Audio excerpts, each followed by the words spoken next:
दोस्तों राम राम नमस्कार। एक बार आप सभी का फिर से हार्दिक स्वागत है और लाइव तस्वीर आप देख पा रहे हो और इस वक्त तस्वीरों में मेरे साथ मौजूद है प्रेम गौतम जी। ये एक ऐसा चेहरा है, अक्सर इस चेहरे को आपने हजारों बार देखा होगा। कहाँ देखा होगा वो भी मैं आपको बताऊंगी। अब आपके मन में एक सवाल भी जरूर आ रहा होगा, क्या गौतम जी चुनाव लड़ने वाले हैं? आज इनकी ड्रेस देखे तो वो भी हमें चुनाव जैसी कुछ कुछ नजर आ रही है। एक नेता का लुक जो है नजर आ रहा है आपको। तो मन में आपके जरूर सवाल आया होगा, क्या प्रेम गौतम जी लड़ने वाले हैं चुनाव? ये भी सोच का विषय है, चुनाव भी लड़ सकते हैं। लेकिन मैं आपको बता दूं, आज प्रेम गौतम जी का जन्मदिन है और ये हमारे पत्रकार साथी भी रहे हैं और इतने समाज सेवा के कार्य करते हैं कि आज इनके जन्मदिन के अवसर पर हमारी टीम जो है यहाँ पर पहुंच चुकी है। सर, आपको जन्म दिवस की हार्दिक बधाई। जी धन्यवाद आपका, आप यहाँ पहुंचे और इस साक्षात्कार में मुझे बैठने का अवसर दिया। सबसे पहले आपका बहुत बहुत आभार, अभिनंदन, आपने समय निकाला। सर, आपकी उम्र इतनी लंबी हो कि आप लाखों लोगों की मदद कर पाए। जिस तरीके से आपने अपना खून दान करके, ब्लड कैंप लगा के जिस तरीके से लोगों की मदद करते हो, तो हम तो कहेंगे कि भगवान आपकी जो उम्र है उसको दुगनी करे ताकि आप लोगों की ऐसे ही मदद करते रहे। तो सबसे पहले आज गौतम जी हमारे साथ हैं, तो लोग जरूर जानना चाहते होंगे कि गौतम जी कौन है। मैं आपको बता दूं, काफी मिडिल क्लास फैमिली से संबंध जो है गौतम जी रखते हैं, लेकिन इनके कार्य इतने बड़े हैं कि लाखों लोगों के दिलों में बसते हैं हमारे प्रेम गौतम जी। तो सर, शुरुआत करते सबसे पहले, आपका फैमिली में कौन कौन है और कहाँ तक आपने पढ़ाई की है और कब से आप समाज सेवा में आए? जी देखिए, वैसे तो फैमिली पूरा देश है, हमारा जो भारत देश है, जितने भी लोग इस देश में रहते हैं सभी में मेरा परिवार है। मैं परिवार ही मानता हूँ सबको, क्योंकि जिस देश में हम रहते हैं, जिस देश से हमें सब कुछ मिल रहा है, वो पूरी फैमिली है। वैसे बीवी बच्चे, 2 बच्चे हैं, एक लड़का एक लड़की, और माताजी हैं। पिताजी 2016 में एक्सपायर हो गए थे, कैंसर था उनको। तो ये एक छोटा सा परिवार है मेरा। जी, मैंने सुना कि एक सिंपल से परिवार से आते हैं आप। जी, middle class, lower middle class, एक किसान फैमिली से मैं बिलोंग करता हूँ। पिताजी किसान थे, मैंने भी उनके साथ में काफी समय जो है ना किसानी की है, और हर वो चीज मैं जानता हूँ, समझता हूँ जो एक किसान परिवार के बच्चे में होनी चाहिए। सारी चीजें वो मैं कर सकता हूँ। अच्छा, मैंने देखिए, कहते हैं कि जब हम लोगों का भला करने के लिए निकलते हैं तो हमारे अंदर जज्बे के साथ साथ हमारा बैक भी इतनी होनी चाहिए कि हम जो हमारे अंदर जज्बा है, जो हम लोगों की सेवा करना चाहते हैं, वो बैक यानी कि पैसे के बिना कुछ भी पॉसिबल नहीं है। लेकिन प्रेम गौतम जी की बात करें, अक्सर मैंने आपको काफी पुरानी तस्वीरें मेरे दिमाग में अभी आ रही हैं कि साइकिल पे आप जा रहे हैं, आगे तिरंगा झंडा आपने लगा रखा है, आप ना धूप देख रहे हैं, ना बारिश देख रहे हैं, ना तूफान देख रहे हैं, और उस पे मतलब कुछ ऐसा भी लिखा हुआ था कि पेड़ बचाओ, कुछ शायद ऐसा लिखा हुआ था।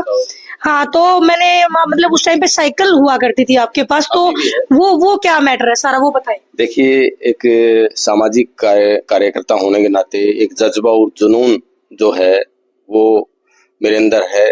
मैं मानता हूँ कि जो भी सेवा कार्य हम लोग करते हैं वो बिल्कुल दिल से करें, तो वही एक आगे लिखने का और एक थोड़ा सा ये दिखाता है कि भी हम लोग जो कर रहे हैं वो बिल्कुल दिल से कर रहे हैं।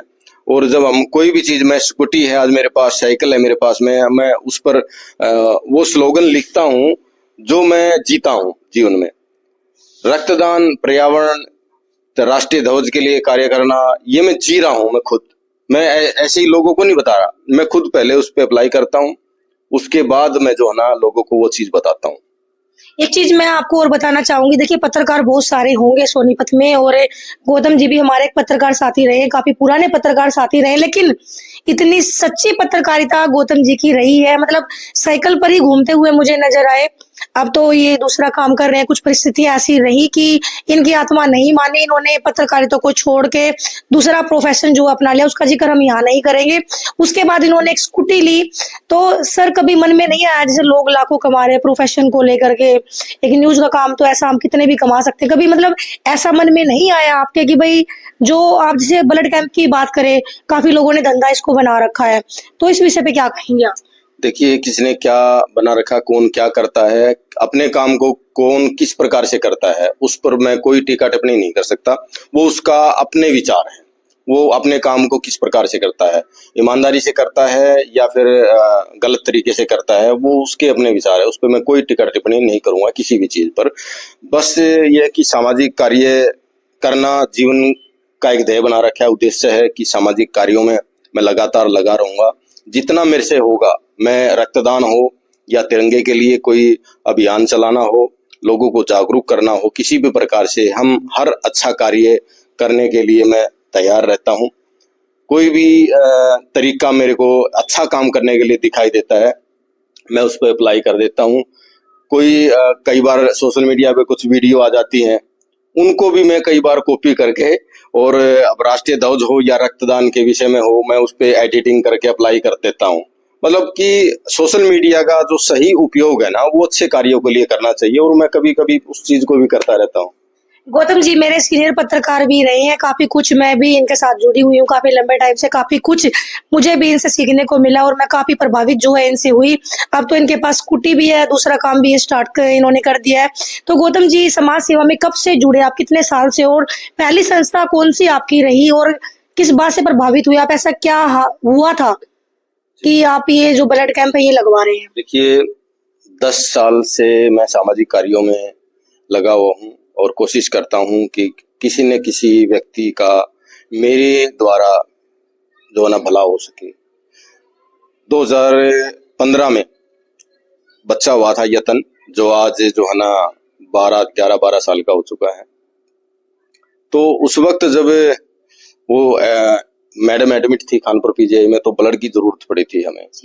तो 6-7 यूनिट ब्लड लगा था, और वो ब्लड मुझे वहीं से कानपुर पीजीआई के ब्लड बैंक से डॉक्टर संजय वर्मा जी उस समय पे ब्लड बैंक इंचार्ज हुआ करते थे, वो बाद में सोनीपत रहे सिविल हॉस्पिटल में। अब आजकल वो जो है ना करनाल सिविल ब्लड बैंक के इंचार्ज हैं। तो उन्होंने तुरंत मेरी मदद करी, मेरे को ये नहीं बोला कि आप डोनर लेके आओ, नहीं तो उस समय पे मैं तो जानता ही नहीं थी किसी को, कोई यार दोस्त था ही नहीं, ना इतने डोनर जुड़े हुए थे मेरे से, कोई था ही नहीं। तो मैं कुछ बुलाने की जरूरत नहीं पड़ी, ना कोई भाईचारा पूछने की जरूरत पड़ी, ना किसी को फोन करने की जरूरत पड़ी। तो संजय वर्मा जी ने तुरंत जो है ना वो ब्लड मेरे को बगैर रिप्लेसमेंट के दिया, और वो मिसेज को चढ़ा।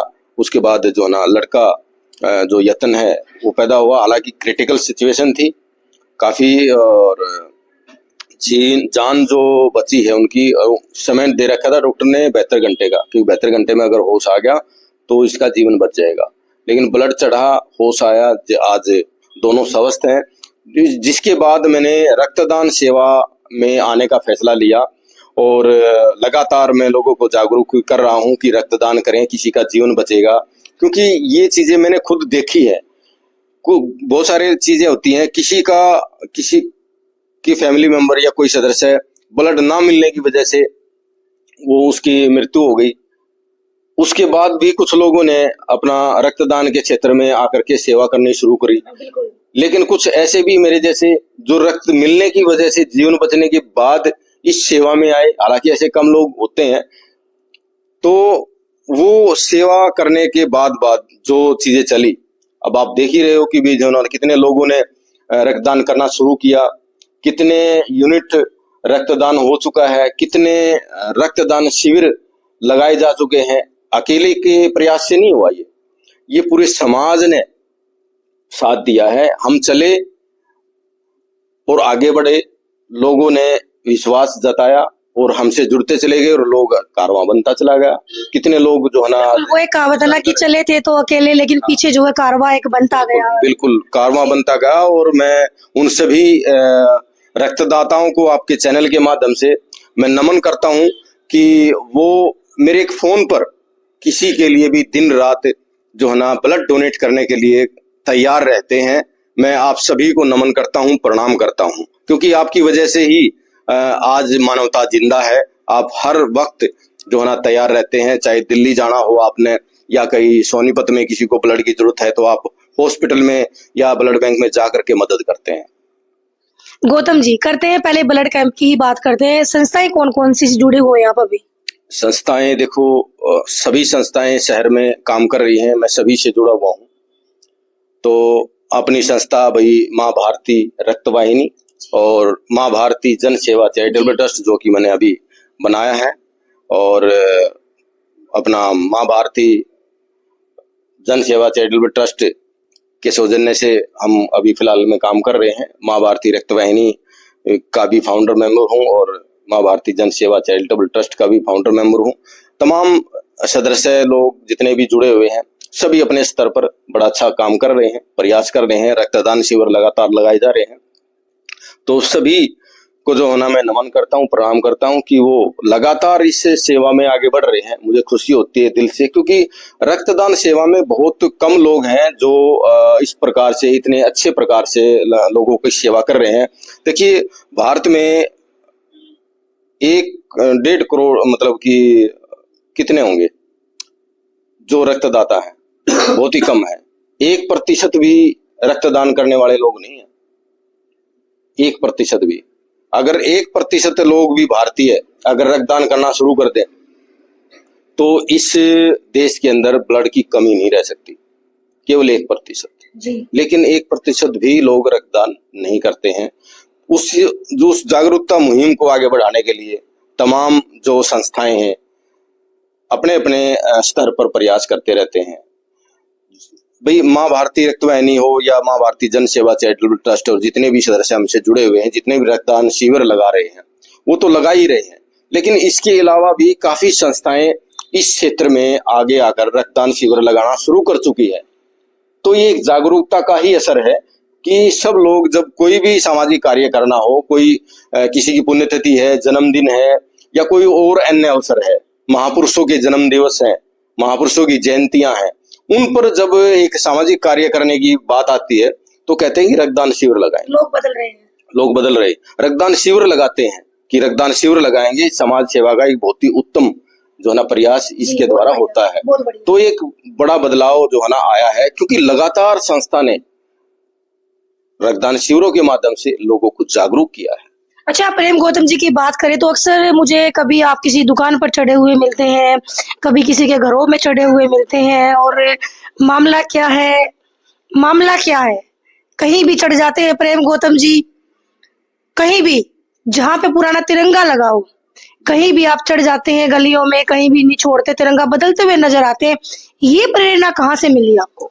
देखिए, जो राष्ट्रीय ध्वज है हर भारतीय की दिल की धड़कन है, और आप देख रहे हैं तिरंगा जो है ना बिल्कुल मेरे सीने पर रहता है हमेशा मैं जो है ना लगा के रखता हूँ। और 26 जनवरी या 15 अगस्त को नहीं, मैं हर वक्त लगा के रखता हूँ, हमेशा अपने साथ हमेशा रखता हूँ। भाई, जूम करके दिखाया जाए, देखिए इन्होंने जैकेट जो है डाल रखी है और तिरंगा वहां पर आपको नजर आ रहा है। देखिए कितना देश प्रेम गौतम जी में कूट कूट कर भरा हुआ, यही बात इनको सबसे अलग बनाती है जी। देखिए, राष्ट्रीय ध्वज के मान सम्मान की जब बात आती है, एक ऑटो रिक्शा से मैंने राष्ट्रीय ध्वज को उतारा, वो जो कि खंडित था, मैंने उसको बोला, समझाया। ज्यादा ज्ञान नहीं था, ज्यादा उसके बारे में जानकारी नहीं थी कि अब क्या करना है। 20-30 तिरंगा मैंने रखे, अपने घर पे रखे, मैंने उतार करके दूर दूर से, तब तो बहुत ही कम देखने को मिलते थे। लेकिन अब जब से सरकार की एक मुहिम है जो कि हर घर तिरंगा अभियान के नाम से जो चलती है, उसके बाद से जो घरों पर इतने सारे तिरंगे लगे, उसके बाद वो उसी तरीके से वो खंडित भी होते हैं, 2-3 महीने में खंडित हो जाते हैं, लेकिन लोग उसको उतारना भूल जाते हैं। अभी जैसे कि दोस्तों 26 जनवरी आने वाली है, आज 24 जनवरी है जी, 25 और 26, अब उसके बाद कितने तिरंगे लगेंगे और फिर वो बदहाल हालत में आपको दिखाई देंगे। अलग अलग जगह पर रैलियां निकलती हैं, उनमें तिरंगे का अपमान होता है। तिरंगा, देखियो, मैं विशेष तौर पर यहाँ कहना चाहूंगा कि जो तिरंगा यात्राएं निकलती हैं उनमें मैं सभी सामाजिक कार्यकर्ताओं को, धार्मिक संस्थाओं को, सामाजिक संस्थाओं को, राजनीतिक दलों को और इस समाज के हर व्यक्ति को से अपील करना चाहता हूं कि जो तिरंगा यात्राएं हैं, मेरा सुझाव मान लीजिए आप, प्लीज आपसे रिक्वेस्ट करता हूं हाथ जोड़कर। क्या सुझाव है कि आप जो तिरंगा यात्राएं निकालते हो, उसमें एक राष्ट्रीय ध्वज, एक तिरंगा सबसे बड़ा ऊंचा, वो तिरंगा आप आगे लेकर के चलें। उसके पीछे आप सब जितने भी लोग उस तिरंगा यात्रा में शामिल होते हैं वो पीछे चले, बाकी किसी के हाथ में तिरंगा ना दिखाई दे, क्योंकि जितने ज्यादा तिरंगे आप लेकर के चलेंगे वो कहीं ना कहीं कभी ना कभी वो जाने अनजाने में वो बदहाल स्थिति में कहीं गिर जाता है, कहीं गलत तरीके से लगा हुआ नजर आता है, और उसको कैसे लहरा के ऐसे करके ऐसे बाइकों पे लेकर चलते हैं युवा, वो अपने युवा जोश में जो है ना वो ये भूल जाते हैं कि तिरंगे का अपमान भी हो रहा है। तो आप सभी से मैं निवेदन करना चाहूंगा इस वीडियो के माध्यम से कि एक बड़ा तिरंगा आगे लेकर के चले, कोई भी मुख्य आदमी हो या बारी बारी से पकड़ ले उसको और बाकी सब लोग उसके पीछे चले। ये एक असली तिरंगा यात्रा मैं कहूंगा जिसमें किसी भी तिरंगे का अपमान नहीं होगा, बिल्कुल भी नहीं होगा। ठीक है, इस प्रकार से तिरंगा यात्राएं निकलेंगी। और मैं आपको कहना चाहता हूं, अगर ऐसी कोई तिरंगा यात्रा निकलती है तो मुझे जरूर आप उसमें बुलाइए, मैं बिल्कुल आऊंगा। अन्य किसी भी तिरंगा यात्रा में मैं शामिल नहीं हो पाऊंगा। एक दो व्यक्ति का फोन भी आया, अभी कुछ राजनीतिक पार्टियों के लोग थे कि आपने जो है ना हमारी तिरंगा यात्रा में शामिल होना है। मैंने उनको यही कहा है कि तिरंगा यात्रा ऐसे निकालोगे तो मैं आऊंगा। बहुत बढ़िया। अगर ऐसी तिरंगा नहीं यात्रा नहीं निकलती है और इतने सारे तिरंगे लेकर के लोग एकदम से चलते हैं, वहां तिरंगे का अपमान होता है, वो बिल्कुल सहन नहीं होगा। इसलिए हमें ऐसी तिरंगा यात्राओं में नहीं जाना है। हमें तिरंगा यात्रा ऐसी में जाना है जिसमें एक तिरंगा हो, आगे आगे आगे सबसे ऊंचा तिरंगा और पीछे सब लोग उसके चलेंगे, वो तिरंगा यात्रा, उसमें हम शामिल होंगे। अच्छा गौतम जी, मैंने एक स्लोगन और देखा था कि पेड़ बचाओ, कुछ ऐसा करके स्लोगन आपने एक और किया था, वो क्या मामला है? पेड़ बचाओ पर्यावरण बचाओ, ये जो नारा है ये हमारे जो मित्र हैं देवेंद्र सूरा जी पर्यावरण के लिए बड़ा अच्छा काम कर रहे हैं। हम उनसे प्रभावित होकर के हम ये चीजें करते हैं। नहीं तो आप देख सकते हैं पूरे हरियाणा में कितने बड़े स्तर पर देवेंद्र सूरा जी काम कर रहे हैं और कितने सारे जो है ऑक्सीजन बाग लगा दिए, और हर किसी को उस व्यक्ति से प्रेरणा लेनी चाहिए पर्यावरण के लिए। हम तो उनके एक छोटे से सहयोगी के एक नाम, एक मतलब क्या बोलते धूल बराबर नहीं है पर्यावरण के लिए अगर हम बात करें तो वो थोड़ा समय समय पर ये चीजें भी हम जागरूकता अभियान करते रहते हैं। अच्छा, आज आपका जन्मदिन है, आज कितने साल के हो गए हो? मैं 45 वर्ष का हो चुका हूँ, और 45 वर्ष जो पिछले 10 साल में अगर लगाऊं तो सामाजिक कार्यों में मैंने लगाए, और आगे का पूरा जीवन भी मैं सामाजिक कार्यों में समर्पित करना चाहता हूं। जब तक मैं जीऊंगा मैं हमेशा सामाजिक कार्यों में लगा रहूंगा, समाज के लिए कुछ ना कुछ अपना योगदान देता रहूंगा। और मैं सभी से निवेदन करता हूं कि अपने घर बार और अपने परिवार को आप जरूर संभालें, जरूर देखें, लेकिन समाज को भी मत भूलें। समाज ने आपको सब कुछ दिया है, आपने ये चीज देख ली होगी। कब देख ली होगी? कोरोना काल में, कि समाज क्या चीज होती है। जब आप घरों में अपनी फैमिली के साथ थे, घरों के अंदर कैद थे, मन कर रहा था ना बाहर भागने का, उस समाज से मिलने का, उन यार दोस्तों से मिलने का, उन सड़कों पे उन चौक चौराहों को याद आ रही थी ना, उन सिनेमा घरों की, उन मार्केट की याद आ रही थी ना, लोग भाग रहे थे उस तरफ। क्यों भाग रहे थे? क्योंकि वो समाज है जो हम सबको जोड़ के रखता है, हमें जीने का तरीका सिखाते हैं। अलग अलग लोग प्रेरणा देते हैं, अलग अलग तरह की प्रेरणा देते हैं, वो ही तो चीजें सिखाती हैं। परिवार तो ठीक है, लेकिन कब तक आप परिवार में आप अंदर घुस के परिवार के साथ रह पाओगे? ये कोरोना काल ने बताया हमें, कोरोना काल ने सिखाया कि समाज क्या चीज है, और कोरोना काल ने ये भी बता दिया कि समाज सेवा क्या चीज है। सामाजिक कार्यकर्ताओं ने कितने बड़े स्तर पर लोगों को जो है ना जीवन जो है ना उनको दिया, उनको उनका जो भूख लग रही थी उनको खाना दिया, हमने भी थोड़ी थोड़ी मदद करी, बिल्कुल साथ में जाकर के। हम भी एक दिन घर नहीं बैठे। तो ऐसे तमाम जितने भी सामाजिक कार्यकर्ता हैं पूरे देश के, मैं सबको भी प्रणाम करता हूं कि ऐसी विपरीत परिस्थिति में आप जब देश के लिए काम करते हैं इस प्रकार से, तो वो सिखाता है कि हम कहाँ हैं और किस स्तर पर हम काम कर सकते हैं। तो हम सब से निवेदन करेंगे कि अपने परिवार के साथ साथ समाज का भी थोड़ा ध्यान रखें, समय समय पर जो है ना पुण्य दान और अच्छे कार्यों में भाग लेते रहें। मैं तो यही कहना चाहूंगा। अच्छा प्रेम गौतम जी, एक आखिरी सवाल और मैं आपसे करना चाहूंगी, हालांकि ये मुद्दा बनता नहीं है। मैंने कई बार देखा कि रोड के किनारे अक्सर जो मोबाइल वैन है, जो ब्लड कैंप की, मैंने अक्सर खड़ी हुई देखी है। क्या कहेंगे आप इस मुद्दे को लेकर? मुझे तो ये मतलब ठीक नहीं लगता, क्योंकि नियमों के खिलाफ ये जाता है जो जिस तरीके से वो करवा रहे हैं। देखिए मैं यहाँ पर बात कहना चाहूंगा, रक्तदान का विषय है, रक्तदान के विषय पे कि बड़े बड़े स्तर पर कुछ लोग, कुछ निजी सब तो नहीं, कुछ निजी ऐसे बिल्कुल। ब्लड बैंक हैं जो अपनी मनमानी कर रहे हैं और सरकार भी उनको खुली छूट दे रही है। मोबाइल वैन, जहां तक मेरी जानकारी में है, मोबाइल वैन सरकारी ब्लड बैंकों को दी जा रही है, वही उसका उपयोग कर सकते हैं। प्राइवेट ब्लड बैंक उसका उपयोग नहीं कर सकते, जहां तक मेरी जानकारी है। अगर मैं गलत भी हो सकता हूं, लेकिन कहीं से मुझे ये जानकारी प्राप्त हुई थी। वो कह रहे थे कि भी जो वैन है वो ऐसे कोई इस्तेमाल नहीं कर रहा। पहली बात तो ही है।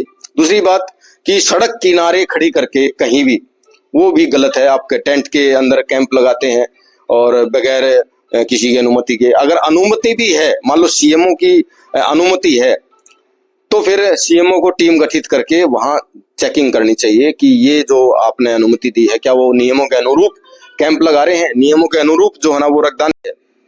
उनको जांच करनी चाहिए कि जब किसी प्राइवेट ब्लड बैंक को आप अनुमति दे रहे हैं तो उनकी जाकर के जांच करे बाकायदा कि वो अनुरूप है कि नहीं है। वो गलत है। नियमों के अनुरूप ही कैंप लगने चाहिए ताकि किसी ब्लड डोनर की स्वास्थ्य के साथ खिलवाड़ ना हो सके और जो ब्लड वो इकट्ठा कर रहे हैं वो किसी भी प्रकार से संक्रमित ना हो जाए किसी प्रकार से ऑन रोड, तो वो उसका भी ध्यान रखना चाहिए। बिल्कुल। हाँ जी। तो गौतम जी बहुत बहुत धन्यवाद, आपने अपना कीमती समय जो है हमें दिया है और अपने आपके जो अच्छे विचार है हमने आगे जो हमारी युवा पीढ़ी है उस तक पहुंचाने का मौका हमें मिला।